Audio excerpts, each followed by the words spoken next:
अस्सलाम वालेकुम नाज़रीन, आप देख रहे हैं नसीम ज़हरा टेट।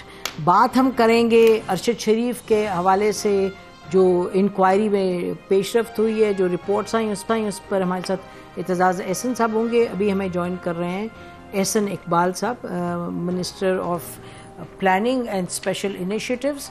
उनसे हम बात करेंगे जो मामलात अभी सामने आ रहे हैं। आपको मालूम है कि अभी भी कुछ ही देर पहले ये ख़बर आई है कि सऊदी जो प्रिंस हैं मोहम्मद बिन सलमान वो नहीं आ रहे पाकिस्तान, उन्होंने पोस्टपोन कर दिया अपना विज़िट। उस पर भी बात करेंगे। और उससे साथ ही उतनी अहम ख़बर ये भी है कि नवाज़ शरीफ साहब के भाई अपने मीटिंग्स करके, यानी prime minister of Pakistan Shahbaz Sharif साहब पाकिस्तान लौट रहे थे और वो नहीं आए अभी तक, उसमें भी डिले हो गया। मरीम नवाज़ साहिबा इंफॉर्मेशन मिनिस्टर ने पहले ये ख़बर दी कि वो नहीं आ रहे, डिले हो गया है। और हमें जो पता चला कि उन्होंने वहाँ मीटिंग्स हैं और कुछ और मामलात हैं डिस्कस करने के लिए, इसलिए नहीं आ रहे।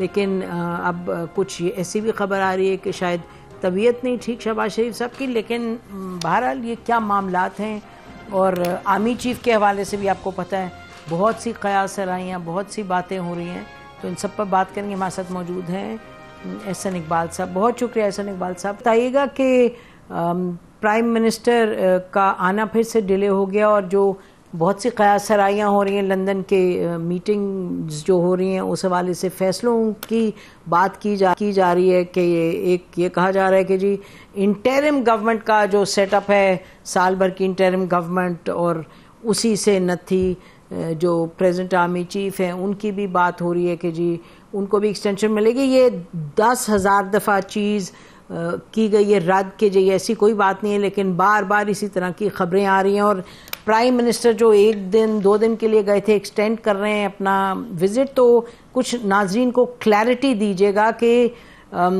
ये क़यास सराहियाँ क्यों जन्म ले रही हैं और वाई शुड पीपल थिंक कि कुछ एक्स्ट्रा ऑर्डिनरी नहीं हो रहा लंदन में। देखिए, इसमें ये एक मामूल का इंतजामी फैसला है जो आर्मी चीफ की अपॉइंटमेंट का है, और ये वजीर आजम साहब का सवाबदीद है। उन्होंने ये फैसला सिर्फ एक बुनियाद पे करना है कि पाकिस्तान की फौज के प्रोफेशनलिज्म के मेयार के ऊपर उन्होंने अपने इस फैसले को तोलना है, और इसी बुनियाद के ऊपर वो फैसला करेंगे। अलबत्ता उन पे कोई ऐसी पाबंदी नहीं कि वो मुशावरत नहीं कर सकते, वो अपने पार्टी के सरबराह से भी कर सकते हैं, वो अपने काबीना के अरकान से भी कर सकते हैं, वो अपने इत्तेहादी जमातों के साथ भी कर सकते हैं, लेकिन फैसला उन्हीं का होगा। और वही आइन के तहत इस बात के बाइख्तियार हैं कि वो इसका हतमी फैसला करें। तो इसमें मैं समझता हूं कि हमें ज्यादा स्पेकुलेशन नहीं करनी चाहिए और let the process take its course, और मुनासिब वक्त के ऊपर वो आकर इसका ऐलान कर देंगे। अच्छा, तो एक बात तो क्रिस्टल क्लियर है, आप कहेंगे कि किसी भी सूरत जो प्रेजेंट आर्मी चीफ हैं, जो खुद दफ़ा कह चुके हैं कि मैंने तो घर जाना ही जाना है 29 को, तो आप भी इस बात की तस्दीक करते हैं कि जहां तक हुकूमत प्राइम मिनिस्टर का ताल्लुक है मेजर जनरल जावेद कमर बाजवा साहब नवंबर 29 को ही इज गोइंग होम, और कोई ऐसी बात नहीं हो रही कि कोई इंटरिम सेटअप है, अर्ली इलेक्शंस हैं और उसके साथ साथ उनको कुछ एक्सटेंशन मिलेगी। देखिए, मेरा ख्याल है कि इस हवाले से जो सबसे मुसद्दका इतला और बयान है वो फौज के अपने तर्जुमान ISPR का है, और ISPR ने जब कहा है कि वो अपनी अलविदाई मुलाकातें और विजिट्स कर रहे हैं, तो हमें उससे आगे अभी स्पेकुलेट करने की कोई जरूरत नहीं है। We should take it on the face value कि वो अपनी अलविदाई मुलाकातें कर रहे हैं, तो इसका मकसद यही है कि वो 29 नवंबर को रिटायर होना चाहते हैं। जी, और जाहिर है कि वो चाहते हैं यकीनन, लेकिन डिसीजन मेकिंग तो आती है PM से ही ना, कि वो दें या एक्सटेंशन ना दें, अगर बशर्ते महाल कोई भी ऐसी सिचुएशन बन जाए तो। लेकिन आप ये भी कह रहे हैं ना कि उनकी एक्सटेंशन जो गवर्नमेंट है वो तो नहीं कर रही, मतलब कि that is the other side of the coin ना। वो आर्मी चीफ तो कह चुके हैं मैं नहीं करना चाहता, मैं रहना नहीं चाहता, बट हम साथ साथ ये भी कह सकते हैं ना कि प्राइम मिनिस्टर साहब उनको एक्सटेंशन दे भी नहीं रहे। देखिए, ये प्राइम मिनिस्टर साहब का सवाबदीद है। जैसे कि इमरान खान साहब ने जब एक्सटेंशन दी थी तो अपनी सवाबदीद को एक्सरसाइज किया था, और इस पे उतना ही दारोमदार जनरल है कि क्या वो एक्सटेंशन के लिए रजामंद होंगे या नहीं होंगे।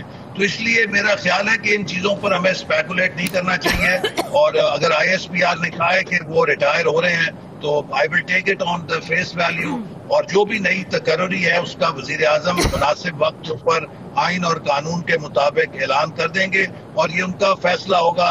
वो किसी के दीगर पाबंद नहीं है या किसी के कहने पे नहीं करेंगे, वो मुशावरत जरूर कर सकते हैं, ये उनका जमहूरी हक है, पार्टी के सरबराह से भी कर सकते हैं। और जैसे मैंने कहा कि अपने इत्तेहादियों के साथ या अपने कैबिनेट मेंबर्स के साथ किसी भी अहम कौमी मामले के ऊपर वो राय ले सकते हैं, मुशावरत कर सकते हैं, लेकिन फैसला करने के वो खुद ही पाबंद हैं और वो खुद ही करेंगे। बिल्कुल।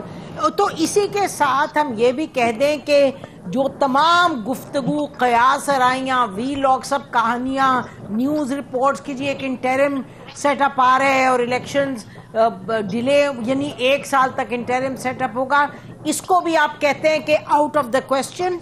इस पे आप क्या कहेंगे? जी, ये जो इंटरिम सेटअप की बातें हैं ये हमने वीलॉग्स की हद तक सुनी है, लेकिन ना काबीना में कोई ऐसी तजवीज ज़ेर गौर आई है, ना सियासी क़यादत या हम तक पहुंची है, ना PDM के किसी इजलास में हुई है। PDM इस हुकूमत का एक अहम जुज़ है, तो इसलिए ये बातें मैं इन्हें स्पेकुलेशन तो जरूर कह सकता हूँ, लेकिन मेरा नहीं ख्याल कि इनका हकीकत से कोई ताल्लुक है।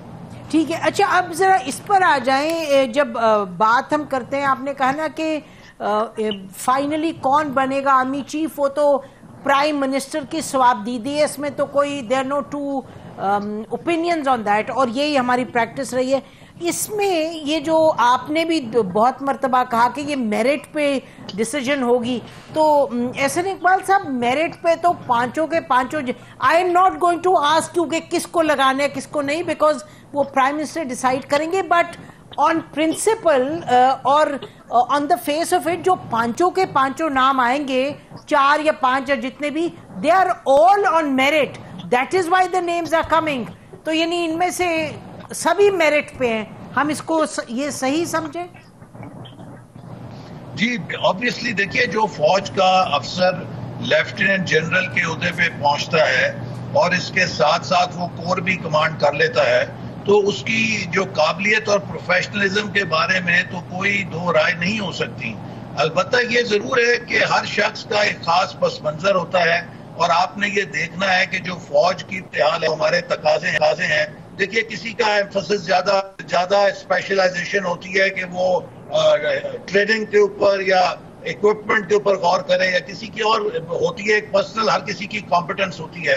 तो ये प्राइम मिनिस्टर की सवाबदीद है कि वो पर्सनल इवैल्यूएशन करे और देखे कि जो आज मुल्क की दफाई जरूरियात हैं और हैं उनके ऊपर उनकी नजर में कौन सबसे ज्यादा मौजू शख्स है कि जो प्रोफेशनली फौज को लीड कर सकता है। ठीक, ओके।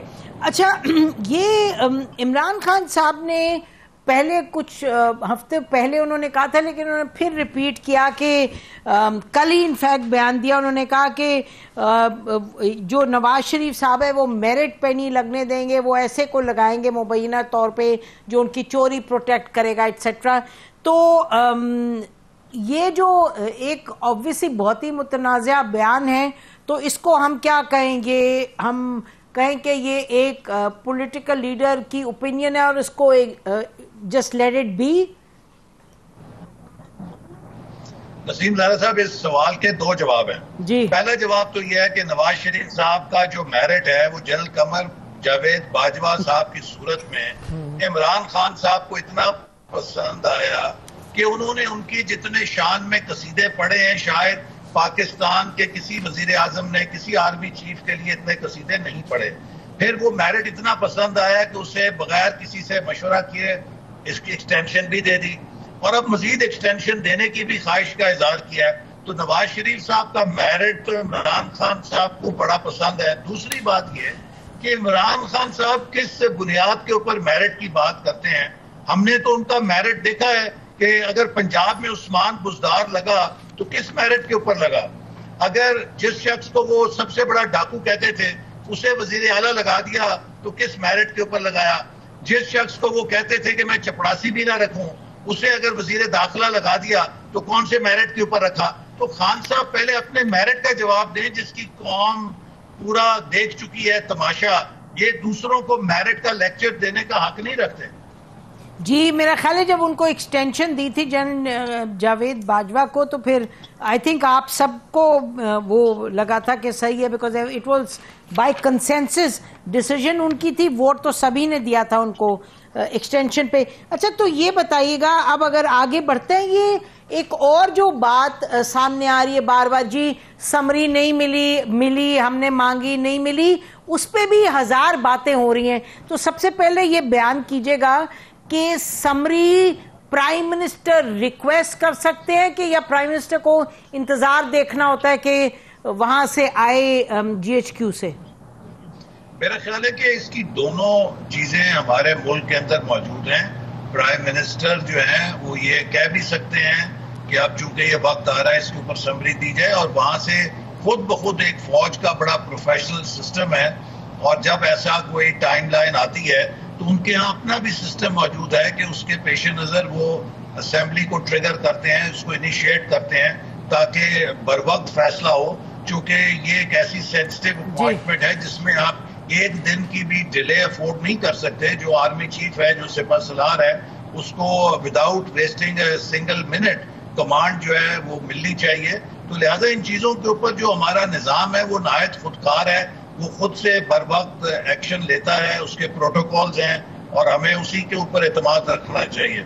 अच्छा, ये बताइएगा कि एक जो ये कॉन्सेप्ट है आर्मी में कि जी एक मसलन एक गिवन जनरल की रिटायरमेंट एक डेट को हो रही है, लेकिन और वो भी उनका भी नाम लिस्ट में है 5 में, तो जब उनको ये तो है कि अगर एक रैंक से उनको प्रमोशन मिल जाए, जो भी जनरल हैं, तो उनकी मियाद जो होती है उनकी सर्विस की वो भी 3 साल बढ़ जाती है। तो ये जो डिसीजन है, ये जो 5 लोग हैं, उनमें से अगर एक उस कैटेगरी में है कि उनके आर्मी चीफ से रिटायर होने से 2-3 दिन पहले रिटायर हो रहे हैं, तो उनको जनरल पर ले जाना, इस ओहदे से उनको एक देना प्रमोशन, वो सरासर करंट आर्मी चीफ का प्रेरोगेटिव है, that is not the PM's prerogative. मैं ये समझना चाह रही हूँ। देखिए, ये वो जुजियात हैं कि जिसके ऊपर हमें बहस नहीं करनी चाहिए, और इन सारी चीजों के लिए there are laws, there are processes. This is what I was asking you. हल होते हैं। This is what I was asking, the law. जी, तो इसीलिए इसके बारे में तो वजारत दफा बेहतर तबसरा कर सकती है। मैं इसके बारे में करना चाहता क्योंकि उनका डोमेन है। ठीक है, आप कह रहे हैं ये एक लॉ। अच्छा, इससे पहले हम ब्रेक पे जाएं, एहसन इकबाल साहब, बहुत बड़ी खबर है पाकिस्तानियों के लिए जो कुछ ही देर पहले मिली कि मोहम्मद बिन सलमान साहब जो हैं, अब उन्होंने अपने दौरे को फिल वक्त ही हैज पोस्टपोन्ड इट। तो उसकी वजह बताइएगा, क्योंकि इस दौरे से तो बहुत सी बातें नथी थी, एक्सपेक्टेशंस भी हर किस्म की कि पॉलिटिकली भी थिंग्स विल काम डाउन के आने की वजह से, और इक्तिसादी तौर पे भी अनाउंसमेंट्स होंगी। तो ये सब बताइएगा कि ये यकदम कैसे हुआ पोस्टपोनमेंट, क्या वजह है जी?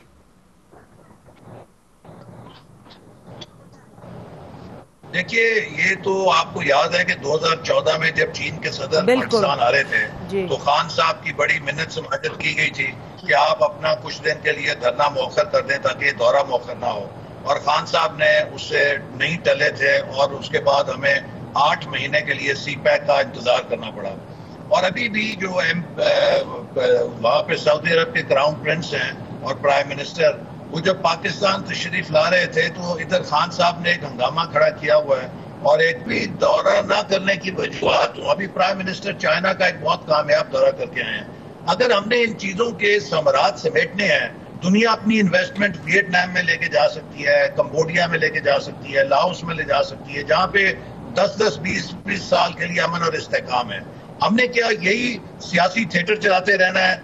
और उसके अंदर अच्छा, तो इमरान खान साहब सिवाय इसके कि वो एक इंतशार फैला रहे हैं और हमारे पाकिस्तान के बैनुल अक़वामी इमेज के वो में एक तासुर दे रहे हैं कि हम बहुत अनस्टेबल हैं। अच्छा एहसन इकबाल साहब कता कलामी माफ, हुकूमत भी कत्ल करा दी है, ये इस इमेज के साथ कौन सा इन्वेस्टर आएगा? अच्छा तो आप ये फरमा के इस वजह से नहीं आ रहे क्योंकि यहाँ जो सियासी सूरत हाल है, हालांकि जब उनकी डिसीजन हुई थी उस वक्त तो ऐसी सूरत हाल थी, और ये तो शाह महमूद कुरैशी साहब ने मेरा ख्याल है 2-3 रोज पहले कहा था कि जब वो आएंगे तो हम इंश्योर करेंगे कि कोई गड़बड़ ना हो, law and order situation create ना हो।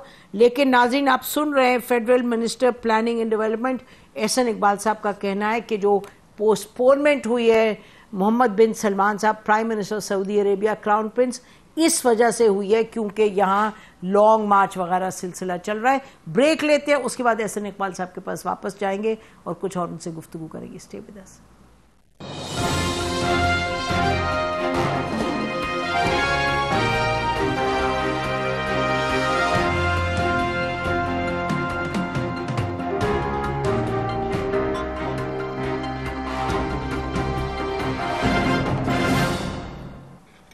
वेलकम बैक नाज़रीन। हमारे साथ इस वक्त एहसन इकबाल साहब हैं, federal minister for planning and development special initiative.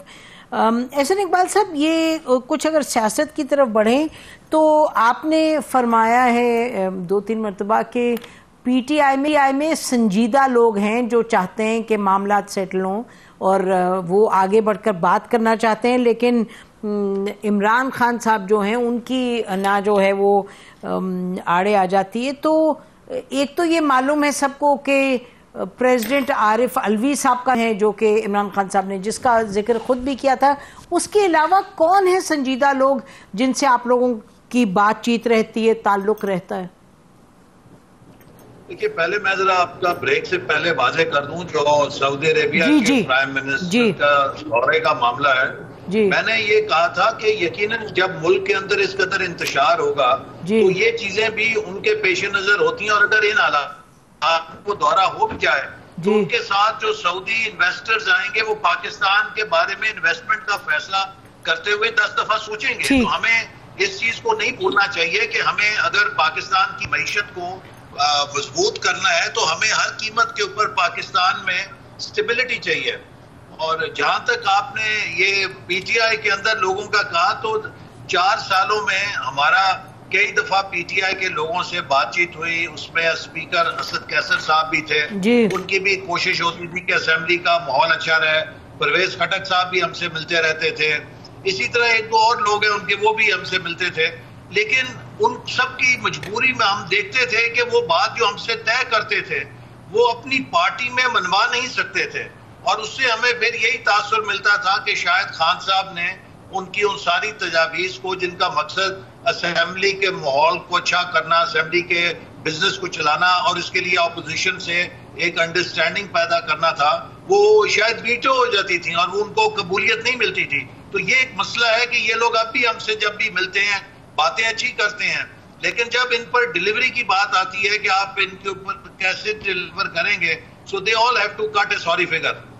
अच्छा, तो इसका मतलब कि अभी भी आप कह रहे हैं बातचीत हो रही है बट इट गोज नो वे। अच्छा, ये बताइएगा कि अभी आपने फरमाया पहले भी कि कोई अर्ली इलेक्शंस का सवाल नहीं है और कोई सेटअप की बात नहीं हो रही, और ये जो हुकूमत अपना वक्त जो है पूरा करेगी, यानी कि टिल अगस्त नेक्स्ट ईयर। अच्छा, ये बताइए कि इस वक्त जो लॉन्ग मार्च है वो तो बढ़ रहा है आगे, और आप लोग, जब आपको याद है कि इनकी तहरीके लब्बैक ने जब अपनी किया था धरना इधर फैज़ाबाद में, तो उस वक्त हुकूमत संभाल नहीं पाई थी और होम मिनिस्टर को शायद रिजाइन भी करना पड़ा था। तो मुझे बताइए, वो 3-4 हज़ार लोग थे, तो यकीनी तौर पे ये जो लॉन्ग मार्च आ रहा है इस्लामाबाद की तरफ, इस पर आपको कुछ तो परेशानी होगी कोई, और यही जो बातें भी आपने फरमाई कि किस किस चीज पर इसका असर होता है, तो आप कुछ तो सोच रहे होंगे, या you are just thinking of one thing, August and August elections then, और उससे पहले कुछ नहीं? देखिए, मैं ये समझता हूँ कि इस वक्त जहां तक आपने इलेक्शंस की बात की, इसमें बहुत बात लॉजिकल है। देखिए, आपके 2 सूबे जो हैं कि इस कदर कि 6 से 8 महीने चलेगा। इन हालात में उधर इलेक्शन कराने का कोई नाम या तस्वर भी नहीं दे सकता। तो जब आप 6-8 महीने सिंध और बलूचिस्तान में बहाली के अमल में गुजरेंगे तो मार्च की मरदमशुमारी है उसका नतीजा भी आ गया होगा। तो जब आप क्या आ जाए तो उसके बाद आप कैसे पुरानी मरदम है उसकी रोशनी नई हरकत बंद करनी पड़ेगी, जिसमें तकरीबन 3 से 4 माह इलेक्शन 4 माह इलेक्शन कमीशन भी लेता है। तो ये अगर आप सब टोटल करें तो ऑटोमेटिक 10 सितंबर में पहुंच जाते हैं। ये पीटीआई का वो 2 सिंध और बलूचिस्तान के हैं नहीं समझ जी। आप ठीक है जी, तो ये बताइएगा कि इस वक्त आप बेसिकली आपका ख्याल है कि ये जो इलेक्शंस हैं वो टाइम पर ही होंगे। बहुत बहुत शुक्रिया एहसन इकबाल साहब हमें ज्वाइन करने का। नाज़रीन, आपने सुना मुनीस साहब फरमा रहे हैं कि जो तय हुआ है उसी पर आगे बढ़ेंगे, यानी अगस्त जो मियाद है आइन के मुताबिक उसी पर हम रहेंगे। और उससे पहले उन्होंने वजूहात भी बयान कर दी कि एक तरफ मरदमशुमारी हो रही है और उस पर टाइम लगेगा, लेकिन ये तो सवाल बहरहाल रहेगा सबके जहनों में कि वो लॉन्ग मार्च जो आ रहा है उसके नतीजे में क्या होगा क्या नहीं होगा। That's a big question. इस पर हमारी नजर रहेगी। ब्रेक लेते हैं नाज़रीन, ब्रेक के बाद आएंगे। एतजाज़ अहसन साहब हमसे बात करेंगे अरशद शरीफ शहीद के केस के बारे में। Stay with us.